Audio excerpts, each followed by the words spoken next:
हिमांशु तिवारी जी जबलपुर से। राधा वल्लभ श्री हरिवंश। श्री हरिवंश महाराज जी, राधे राधे। आपके चरणों में कोटि कोटि प्रणाम। महाराज जी, आपने एक बार बतलाया था कि विशेष लक्ष्य की प्राप्ति के लिए विशेष साधना करनी पड़ती है। जिस तरह से श्री जी की प्राप्ति के लिए उनका नाम जप, अष्टयाम सेवा, वाणी जी आदि की आवश्यकता होती है, उसी तरह भगवान शिव की भक्ति और कृपा की किस तरह की साधना करनी पड़ती है महाराज जी? सबसे पहली साधना है, किसी भी भगवान को प्रसन्न करना हो तो अपने को उनके हवाले करना। इसे शरणागति कहते हैं।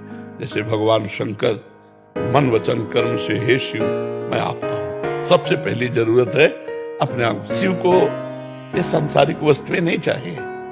लोग भगवान को क्या समझ रहे हैं? अरे अनंत ब्रह्मांड जिनके एक संकल्प में प्रकट हो गए, उन भगवान के बच्चे तुम हो यार।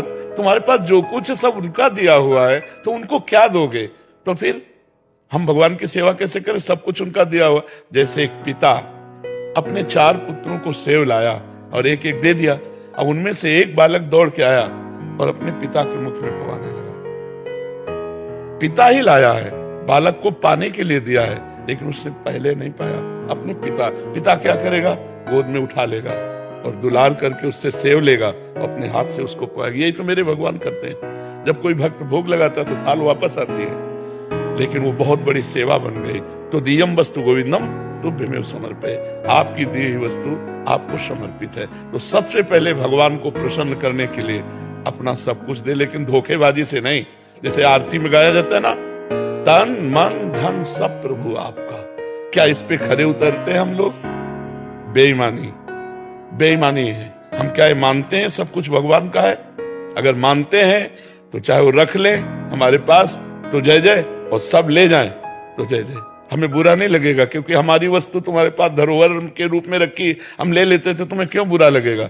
लेकिन नहीं, हमें बुरा लगता है। हम लोग केवल जबान से कहते तन मन धन सब तेरा, हम खरे नहीं उतरते। अगर खरे उतर जाए तो केवल कहने मात्र से भगवान की प्राप्ति हो जाएगी, क्योंकि भगवान आपको दिए यार। भगवान को कुछ लक्ष्मी जी चरण दापती रहती है, लक्ष्मी जी की तरफ नहीं हेरते, वैसे अपने आनंद में मगन रहते। हमारे भगवान की माया में एक पहाड़ है जिसका नाम सुमेर पर्वत है। 4 लाख योजन का है। 4 लाख योजन। 1 योजन माने 4 कोस, 1 कोस माने 3 किलोमीटर। 4 लाख योजन का सोने का पहाड़। उनको तुम किलो 2 किलो का मुकुट चढ़ा दिए तो कोई बहुत बड़ी बात कर दी। जिनके एक संकल्प से अनंत ब्रह्मांड सृजित हुए, उनके हम हो जाएं, यही सबसे बड़ी आराधना। और भगवान शिव तो यार बहुत मस्त भगवान है। धतूरे का फल, अकौड़े का फूल, एक चुल्लू जल, हर हर महादेव, इतने में राजी हो गए। अरे लेकिन सच्ची साधना का स्वरूप है तन मन प्राण भगवान को समर्पित कर देना। समझ पा रहे आप? गुरुदेव, आपने भगवान शिव के भी दर्शन किए, तो आपने कैसी साधना की थी उनको प्राप्त करने के लिए? क्या उनके दर्शन किए? यही साधना की थी। घाटों में पड़े रहते थे, तन मन प्राण समर्पित करके, एक भी श्वास व्यर्थ नहीं जाने देते थे। आज भी हमारे पास 1 रुपया नहीं, न जीवन में कभी लिया है, न जीवन में रखा है, न जीवन में रखेंगे। कभी ऐसे किसी से नहीं। जो आ जाता भोजन घाट में, कभी भरपेट भोजन नहीं मिलता था। कभी कोई इतना सतुआ, कभी एक बर्फी। अब आज तो भगवान जैसे रख रहे हैं वैसे रह रहे हैं। ऐसा जीवन नहीं था। एक वस्त्र केवल और एक ही लगन कि मैं भगवत साक्षात। अब बचपन से निकले थे, 13 वर्ष की अवस्था, कोई दुख से थोड़े निकले थे कि किसी विपत्ति या दुख या संकट से हम बाबा जी बन गए हो। खूब ज्ञान पूर्वक निकले थे कि मेरा लक्ष्य क्या है। तो उसी लक्ष्य की प्राप्ति के लिए तड़पन रहती है। अब 13 से लेके 55-56 का शरीर होगा, इतनी आयु पूरी व्यतीत हुई है केवल भगवान में। एक भी दोस्त हमारा संसार में नहीं, तो दुश्मन कहां से हो जाएगा? जब दोस्त नहीं, दुश्मन कैसे? सब भगवत स्वरूप है। सबको हम प्यार करते हैं, लेकिन हम किसी से दोस्ती नहीं रखते। ममता नहीं, आसक्ति नहीं, दोस्ती नहीं, शत्रुता नहीं, सब में भगवत भाव रखते हैं। तो यही भाव वहां काशी के घाटों में, बस भिक्षुक रूप में जो हमें उदर पोषण के लिए कभी सतुआ मिल जाता, कभी बर्फी के 2 टुकड़े मिल जाते। रात दिन लगन थी मुझे भगवान की प्राप्ति करनी।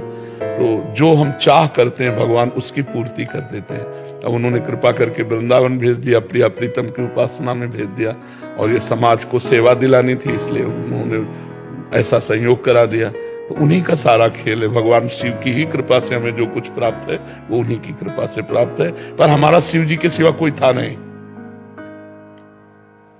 कभी किसी आश्रम नहीं गए, कभी किसी मठ मंदिर में नहीं सोए, घाटों में पड़ के सोना और व्याकुल होकर रोना। कैसे प्रभु मिलोगे आप, कैसे मिलो? बस हमें तो कुछ पता नहीं, आप कैसे मिलोगे। तो वो जब कोई दैन्य होकर के भगवान के लिए निर्जन स्थान पर सेवन करते हुए रोता है, तो ये पुकार भगवान को जाती है, भाव बिन सुनी पुकारे मैं कभी सुनता नहीं, और भाव पूरित टेर ही करती मुझे लाचार है। भगवान भाव से बस में हो जाते। ये वस्तु ये सब पदार्थ नहीं, केवल भाव चाहिए उनको। तुम भाव से उनको पुकारो, जरूर दर्शन देंगे। लेकिन कौन दर्शन चाहता है? ये सही में नहीं दर्शन चाहता। दर्शन चाहने की जब बात आती है ना बच्चा, तो जैसे कोई दिल को मसला करे, शायद इसको ही इश्क कहते हो।